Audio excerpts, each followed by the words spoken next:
오늘 함께 나눌 하나님의 말씀은 요한일서 4장 13절에서 21절까지의 말씀입니다. 요한일서 4장 13절에서 21절까지 말씀입니다. 한 절씩 교독하도록 하겠습니다. 그의 성령을 우리에게 주심으로 우리가 그 안에 거하고 그가 우리 안에 거하시는 줄을 아느니라.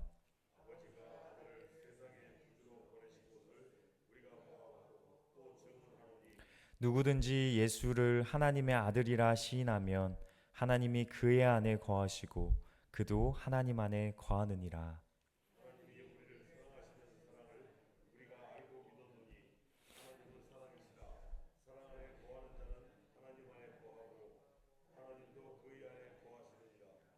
이로써 사랑이 우리에게 온전히 이루어진 것은 우리로 심판날에 담대함을 가지게 하려 함이니 주께서 그러하심과 같이 우리도 이 세상에서 그러하니라.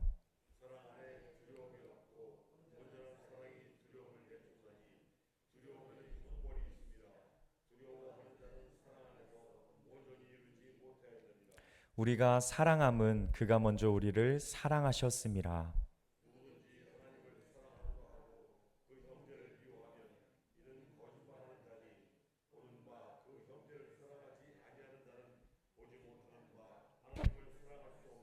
다 함께 읽겠습니다. 우리가 이 계명을 주께 받았나니 하나님을 사랑하는 자는 또한 그 형제를 사랑할지니라. 아멘. 감사합니다. 요한일서를 새벽마다 이렇게 함께 묵상하면서 발견되는 특징들이 있는데요. 혹시 발견하셨나요? 자주 반복되는 그 단어들과 또 자주 반복되는 그런 내용들이 있죠. 이 단어들과 내용들을 잘 연결해 보면요, 하나님께서 우리에게 무엇을 말씀하시고자 하는지를 더욱 분명히 알 수 있습니다. 그리고 어떠한 부분에 하나님께서 강조점을 두시고 우리에게 말씀을 하시고자 하는지를 깨달을 수 있게 되는데요. 먼저 우리가 요한일서 1장을 함께 살펴봤었는데 그 말씀 가운데서는 가장 중요한 그 단어가 하나님은 빛이시라는 그런 내용이었죠. 이어서 2장에서는요, 죄에서 완전히 자유로우시고 거룩하신 이 빛 대신 하나님께서 우리를 빛의 자녀로 초대하시는 내용들이 담겨 있습니다. 그러므로도 우리는 더 이상 어둠 가운데 머무르지 말고 세상 속에서 빛의 자녀답게 하나님의 계명을 지키며 그분을 나타내는 삶을 살아가야 함을 2장에서 이렇게 소개하고 있습니다. 그렇다면 왜 우리가 빛의 자녀로 살아가야 할까요? 그것은 우리가 하나님으로부터 먼저 사랑을 받았기 때문입니다. 죄 가운데 영원히 우리는 죽을 수밖에 없는 존재였는데요. 그런 우리를 위해 하나님께서 먼저 사랑하셨고 그 사랑으로 우리를 구원하셨다라고 계속해서 요한의 일서는 말하고 있습니다. 그러므로 우리는 그 은혜를 깊이 묵상하면서 그 사랑 안에 거하는 자들이 되어야 할 줄 믿습니다. 요한일서 3장과 4장에서는요, 바로 이 점을 계속해서 우리에게 반복해서 말해주고 있습니다. 하나님은 우리가 이 세상에서 빛의 자녀로 살아가는 이 구체적인 방법을 우리에게 소개하고 있는데요, 그것은 다름이 아니라 하나님께서 먼저 우리에게 보여주신 그 사랑, 그 아가페의 사랑으로 우리가 살아가는 것, 그것이 바로 빛의 자녀로서 우리가 이 세상 가운데 살아가는 삶의 방식이라는 것이죠. 오늘 본문 역시 이러한 내용을 다루고 있습니다. 마치 하나님의 사랑에 대한 이 총정리를 해주고 있는 것과 같은데요. 그래서 오늘 이 하루도 이 말씀을 통해 우리가 하나님의 사랑을 깊이 묵상하면서 그 사랑 안에 거하기를 힘쓰고 또한 그 사랑으로 이 세상을 살아가는 은혜가 저와 여러분들에게 있기를 주님의 이름으로 소망합니다. 오늘 본문은 이제 앞서 언급했듯이 우리가 4장에서 계속 살펴본 그 하나님의 사랑에 대한 말씀을 다시 한번 정리해주고 있는 듯합니다. 저는 이것을 하나님으로부터 주어진 사랑의 은혜라고 표현을 하고 싶은데요.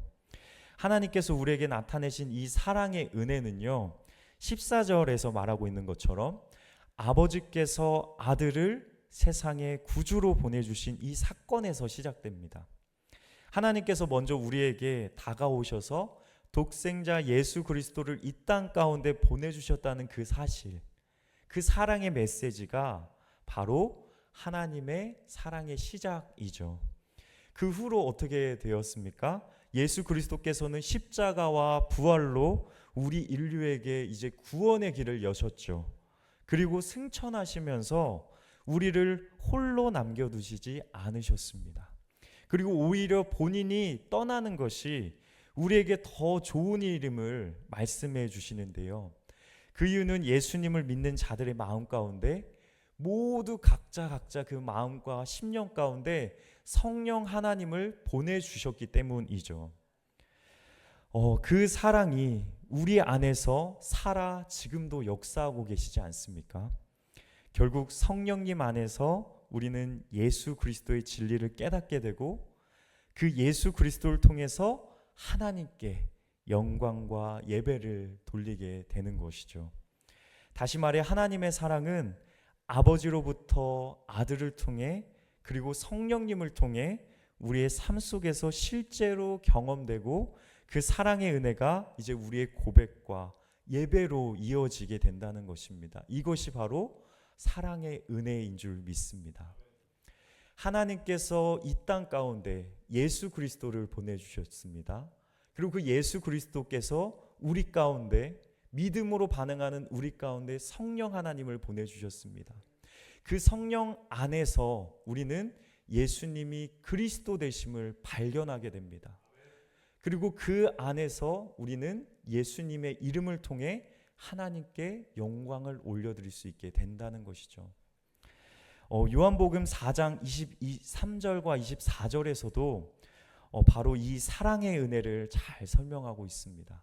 우리가 이 영상을 볼 때마다 영과 진리로 예배할지니라 라는 말씀이 있지 않습니까? 그 본문 말씀인데요. 예수님께서는 하나님께서 참으로 원하시고 또 찾으시는 예배자가 바로 영과 진리로 예배하는 자라고 정의하고 계십니다. 주님께서 예수님께서 친히 예배에 대해서 말씀하신 본문이 이 본문이 유일한데요. 그래서 이 말씀은 예배의 본질을 드러내는 매우 중요한 선언이자 정의입니다. 왜 그러냐면 예수님께서 친히 이 예배에 대해서 우리에게 설명해 주고 있는 본문이기 때문이죠.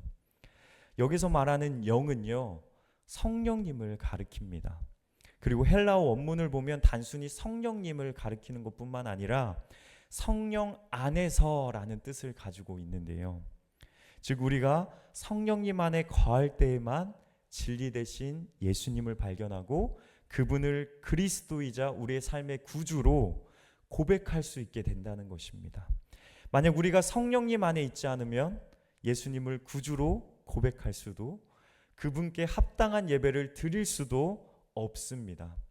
성령 하나님 안에 거할 때 예수 그리스도를 발견하고 또 고백할 수 있게 도와주시는 유일한 분이 바로 성령님이 되신다는 것이죠.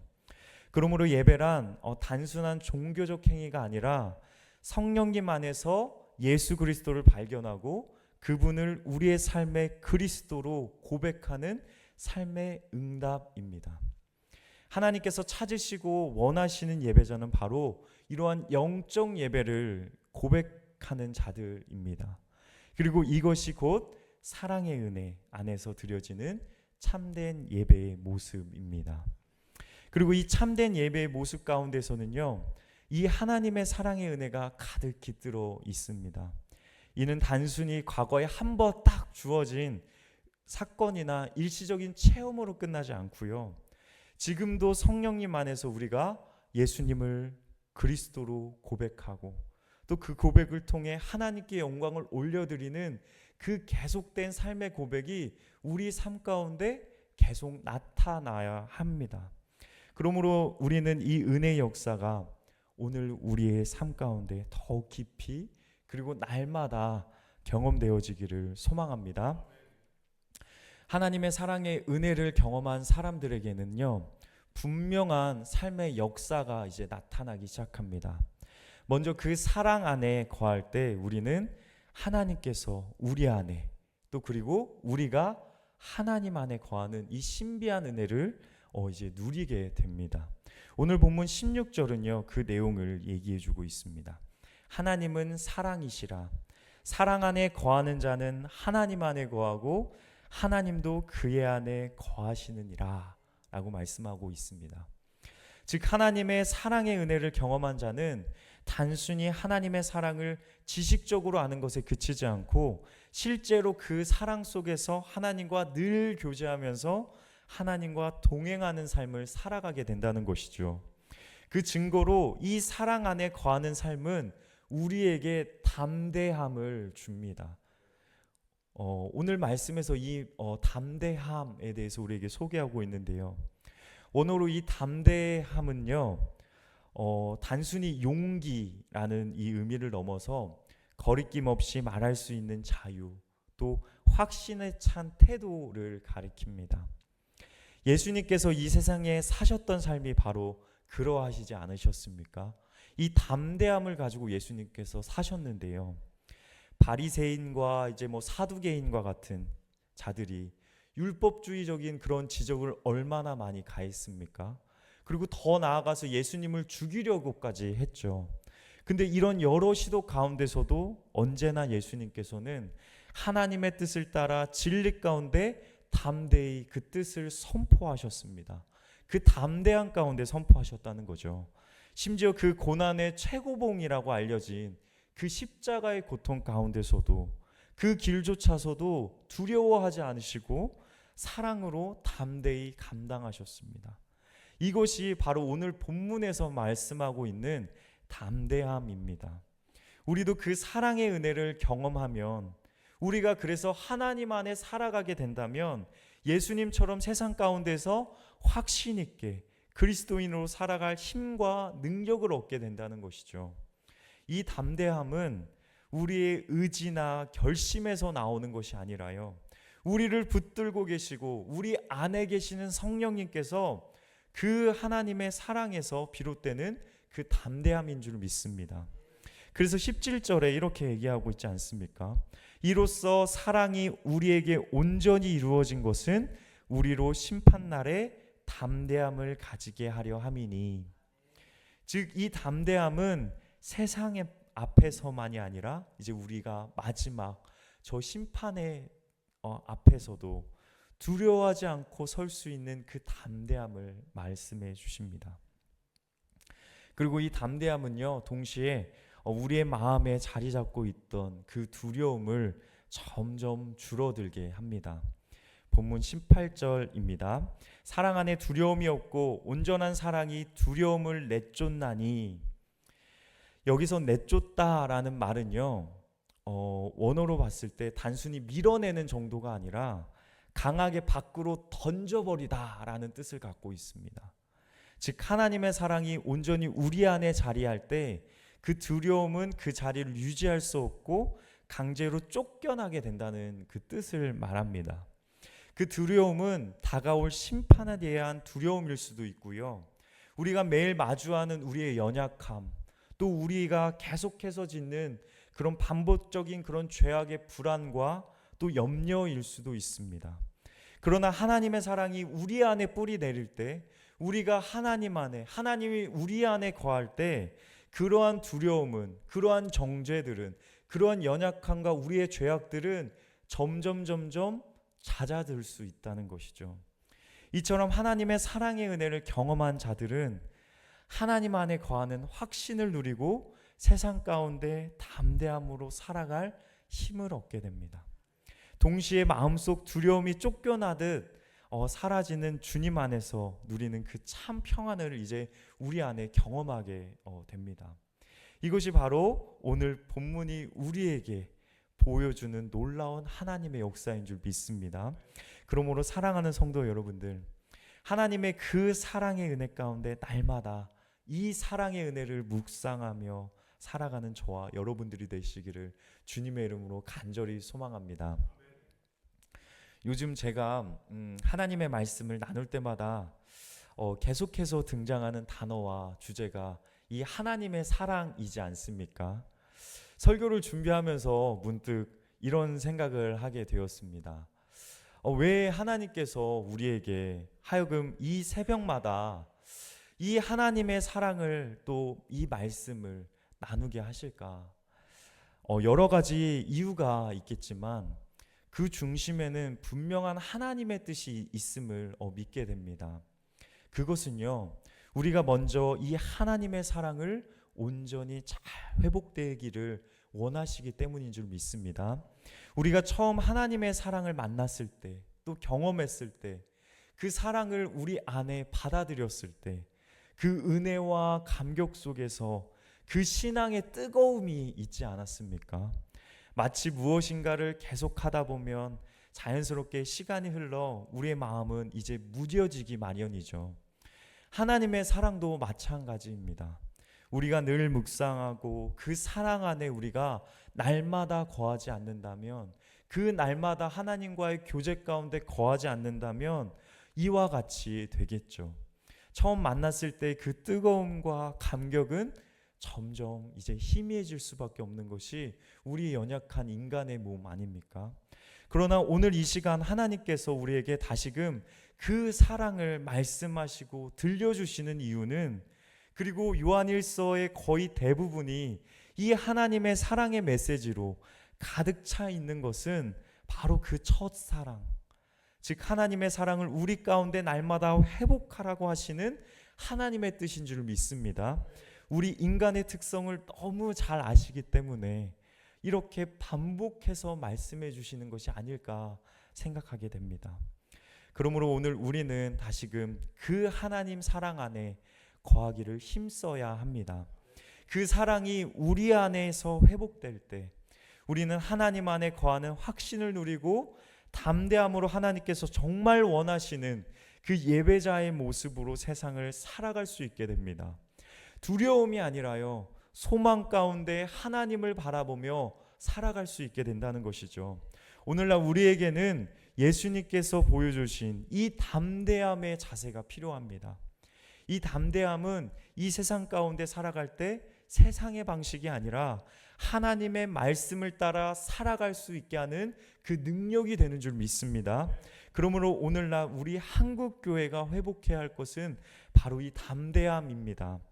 하나님의 이 사랑의 은혜를 발견하지 못하고 멀어져서 하나님보다 이 세상의 영향을 더 많이 받고 그 영향력 아래에서 생활하면서 만족하며 살아가는 사람들이 얼마나 많습니까? 하지만 그 만족은 오래가지 않죠. 결국 삶을 더욱 피폐하게 만들고 우리의 영혼을 병들게 만듭니다.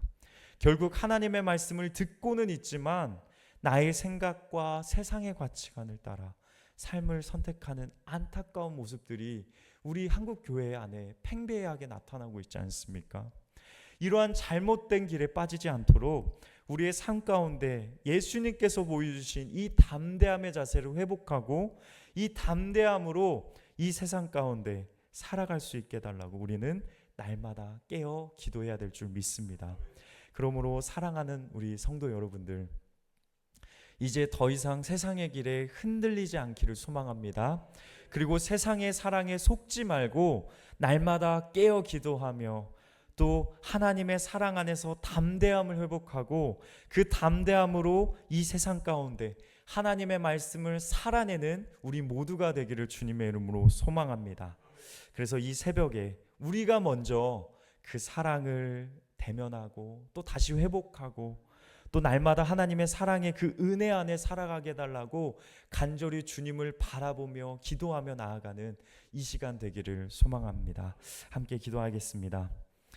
사랑이 풍성하신 하나님 아버지, 우리를 향한 주님의 그 큰 사랑에 감사드립니다. 또한 이 세상 가운데 하나님의 그 사랑을 깨닫게 하시고 그 사랑 안에 거하는 삶을 살아가게 하심에 감사드립니다. 우리는 부족하고 연약하지만 우리 안에 계시는 성령님은 크시기에 우리가 이 세상 가운데 담대함으로 하나님의 말씀을 살아낼 수 있는 능력을 날마다 허락하여 주옵소서. 그래서 하나님께서 우리에게 나타내신 이 사랑의 은혜를 날마다 묵상하게 하시고 그 가운데 하나님의 사랑을 온전히 회복하는 은혜를 누리게 하여 주옵소서. 오늘 이 하루도 주님께 맡깁니다. 우리에게 허락하신 이 날에 항상 감사하며 깨어 기도하며 주님 안에서 늘 즐거워하며 기뻐하는 삶을 살아가게 하시고 오직 주님만을 찬양하는 우리의 삶이 되게 하여 주옵소서. 특별히 병마로 고통받는 우리 성도님들을 기억하여 주시고 주님의 손길과 위로가 그들의 삶 가운데 가득 더해질 수 있도록 주님 붙잡아 주옵소서.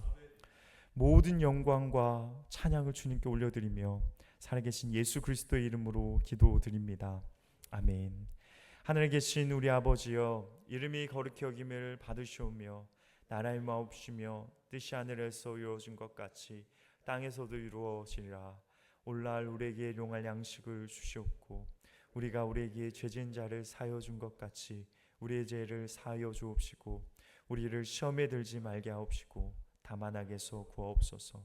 대개 나라와 권세와 영광이 아버지께 영원히 있사옵나이다. 아멘.